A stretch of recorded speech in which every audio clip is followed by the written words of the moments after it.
Let's examine the difference between edit spline and editable spline. It might not sound like much, but it is significant, and it will introduce you to the fundamental data types within Max and Viz. I'll select this circle. It's a parametric spline. I'll assign the edit spline modifier to it, and this modifier gives us sub-object levels.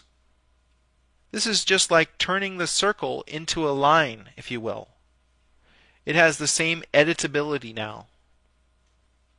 I'll go to the vertex level and select a vertex and move it up. Now we have an egg. I'll go back to the object level. The advantage to using edit spline is that it's a modifier.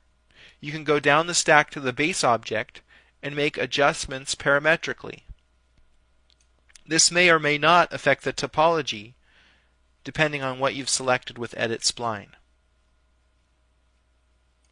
Another advantage is that if you don't like what you've done, you can throw the modifier away and return to the base object. An alternative to using the edit spline modifier is to convert this object into an editable spline. And you do that by right-clicking at the bottom of the stack here. It opens this special menu. We can convert the object to any one of these data types. These are the fundamental data types within the program. Let's convert it to an editable spline. It has the same functionality as the modifier. The difference is this is a fundamental data type, so it's more efficiently stored in memory. The disadvantage is I no longer have the circle parametric spline in my stack. Let's go back. Let's undo back to the point where we have the circle, and I'll use the edit spline modifier just like we did before, and I'll turn this into an egg. Okay? Now if I right click at the bottom of the stack and I choose collapse all, we'll get this warning. This will remove everything in the stack of all selected objects, including creation parameters and any animation applied to creation or modifier parameters. Yes, we want to continue, and we're left with an editable spline.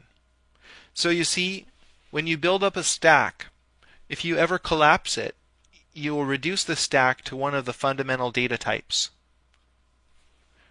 The data types are the most efficient way to store an object. So what I often do is build up a stack for flexibility, and then when I'm done with the modeling process, I will collapse the stack and we'll end up with an editable object, like the editable spline. Now there's one other modifier I'd like to discuss here, which is spline select, and I'll apply that to this rectangle. Spline select has the same sub-object levels that you'll find in edit spline and editable spline. The difference here is that we can only select things. The transforms are grayed out, and we don't have any of the other rollouts down here, so there are no extra tools to use. The purpose of spline select is merely to pass a sub-object selection up the stack.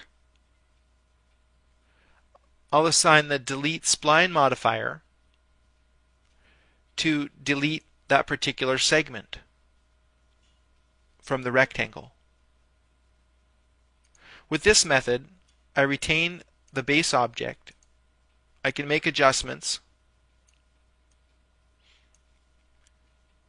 while having that segment deleted.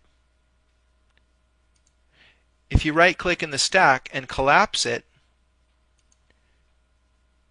you'll be left with an editable spline in the end.